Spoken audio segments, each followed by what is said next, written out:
Assalamualaikum semuanya, selamat datang di channel Masih Tersisa. Nama saya Haidar. Pernah nggak kalian ketemu sama obrolan yang kalian ditanya kapan nikah, atau kenapa nggak nikah, atau ya semacam itulah. Mungkin ada berbagai reaksi ya yang terjadi ketika ada pertanyaan itu. Apalagi buat orang yang punya trauma rendah mental gitu, kena mental gitu, pasti menyangka orang itu ngulti atau mau nyindir atau manas-manasin dan berbagai rasa tidak nyaman yang lain. Padahal mungkin ya yang dimaksudkan si penanya tadi itu tentang sikap perhatian gitu, kepedulian kepada kita yang belum menikah. BTW saya sendiri belum menikah. Cuman ada hal yang mendalam yang perlu kita masuki di dalam konteks pernikahan ini dan di dalam ranah sosial yang lebih luas gitu. Yang pertama, kenapa kita sebaiknya berpikir jitu untuk menikah gitu, termasuk saya ya. Pada prinsipnya menikah itu tentang selesai dengan diri sendiri dan atau mengenal diri sendiri dan mengenal pasangan yang sama atau setara lah gitu.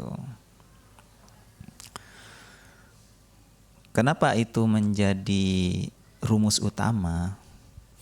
Karena kalau kita mundur dikit, kita mundur ke belakang gitu, melihat realitas yang lebih luas, segala interaksi dua arah atau dua pihak itu selalu menyangkut seberapa kualitas masing-masing unsurnya.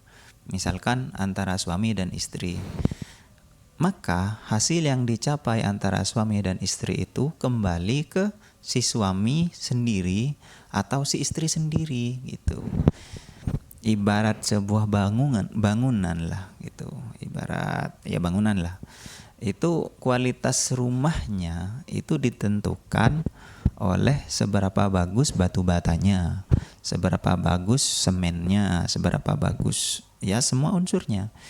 Itu adalah rumah, di mana itu adalah pengibaratan dari unsur bangunan atau struktur sosial yang lebih luas. Jadi rumah itu kayak masyarakat lah. Cuman dalam kehidupan berumah tangga sih sotoy banget ya, itu tetap sama rumusnya, itu tentang diri kita sendiri gitu, kualitas atau kapabilitas yang ada di dalam diri ini. Jadi apa yang bisa kita jalani atau bisa kita putuskan dari rumus dasar ini? Yang pertama, kenali diri sendiri terlebih dahulu. Kenali seberapa nyaman diri kita di waktu sendiri dan di waktu keramaian. Kenali seberapa nyaman uang yang harus ada di dalam rekening. Kenali seberapa nyaman gaji yang ya sesuailah dengan pengeluaran. Atau kenali di mana masyarakat sekitar kita bertumbuh. Misalnya kita mungkin gajinya tidak seberapa, cuman hidup di masyarakat yang komunal gitu, atau yang kuat kultur gotong royongnya misalkan. Nah itu perhitungan atau kredit sosial yang berbeda lagi. Selama kita mengenal pola hidup dan pola asuh kita berada, maka ya dengan pertimbangan yang lebih jitu, maka kita bisa melangkah ke pernikahan. Jadi buat om-om atau kakak-kakak yang bertanya kenapa ada orang yang belum menikah seperti saya, karena saya sendiri ya sih, ini bukan pembelaan ya, memang faktanya begitu. Menurut saya dan menurut orang yang berpikiran sama seperti saya, pastinya menikah itu tentang menyelesaikan dengan diri sendiri terlebih dahulu. Karena dengan selesai terlebih dahulu, maka kita tidak akan menuntut istri atau tidak akan menuntut anak, tidak akan meneruskan cita-cita yang belum selesai ke orang lain gitu. Sama seperti kita konteksnya mengajar misalkan, itu ya sama sebetulnya, harus menjadi insan kamil terlebih dahulu. Cuman mungkin masyarakat punya keyakinan yang mana menikah itu selesainya nantilah, bisa dipelajari sambil jalan gitu. Ya silakan kalau mau ke konsekuensinya gitu, karena hidup ini soal konsekuensi ya. Cuman menurut saya hal itu tidak akan mulus lah gitu, dimana ada unsur kunjing-kunjingan, main petak umpet di dalam rumah tangganya nanti, beli barang yang nggak pamit sama keluarga, atau pergi jalan bilangnya kerja tapi perginya kemana. Hal-hal itu biasa terjadi pada orang yang belum selesai gitu. Jadi penting banget yang pertama yaitu mengenali diri sendiri seutuhnya. Yang kedua adalah menemukan pasangan yang sepadan lah gitu ya, sepadan.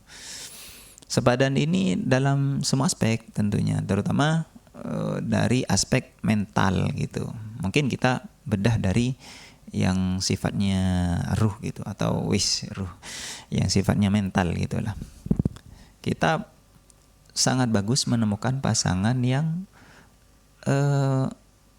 gak harus sama pemikirannya, cuman bisa ngomong gitu, bisa mengimbangi obrolan yang kita petik lah atau kita bikin lah di tiap hari-harinya gitu.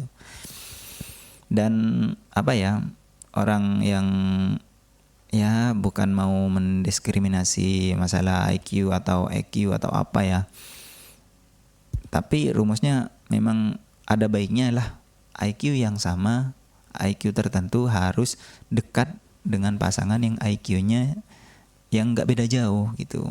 Karena nanti kalau kecerdasannya itu jomplang, maka yang lebih cepat kinerja otaknya itu akan banyak menahan diri. Artinya dia menemukan perhitungan lebih di otaknya gitu. Dan si pasangannya ini merasa dirinya kurang berguna nanti. Merasa dirinya itu kayak ya bodoh lah, atau ya perasaan rasa bersalah lah intinya. Dan itu walaupun sejak awal terkesan tidak menyiksa pasangan, pada ranah yang lebih dalam itu sangat menyiksa sebetulnya. Jadi gak apa-apa lah orang yang otaknya cerdas itu metode uji cari pasangannya itu pakai uji kayak yang bikin berpikir lah gitulah, daripada test drive-nya itu ke hal-hal yang mencelakakan lah gitu. Mending tes matematik gitu. Ya nggak apa-apa juga, atau mungkin terlalu alien lah tes matematik gitu. Yang intinya kita perlu dapat komunikasi yang nyambung lah intinya gitu. Yang kedua cabang keadaan gitulah. Kita perlu mengenali pasangan di ranah yang konkret gitu, yang real gitu. Ya kita tahu penghasilannya dia berapa, orang tuanya itu ngasih uang berapa, motornya sejak kecil apa, sedangkan motor kita sendiri apa. Gak mungkin kita meminang seseorang itu biasanya dia naik motor yang bagus, tiba-tiba naik motor yang butut gitulah. Kita sebagai peminang atau orang yang berhajat gitu, membawa orang lain ke dalam kehidupan kita, ya agak-agak ngotak dikit gitulah. Ya walaupun saya dulu tolol sih. Cuman sekarang udah tercerahkan ya. Saya sangat sangat sangat ingin setiap pasangan itu bahagia dari dulu hingga seterusnya gitu. Bukan gara-gara masuk ke dalam kehidupan kita lalu menjadi lebih hancur gitu. Ya mungkin ini teori yang biasa-biasa saja ya. Cuman gak apa-apa lah kita bahas sebanyak mungkin, semembumi mungkin dengan berbagai cara pembahasan. Oke, mungkin itu dulu konten kali ini, bukan konten ya, obrolan kita kali ini. Terima kasih udah nonton sampai selesai. Bantu saya like and subscribe. Terima kasih. Assalamualaikum.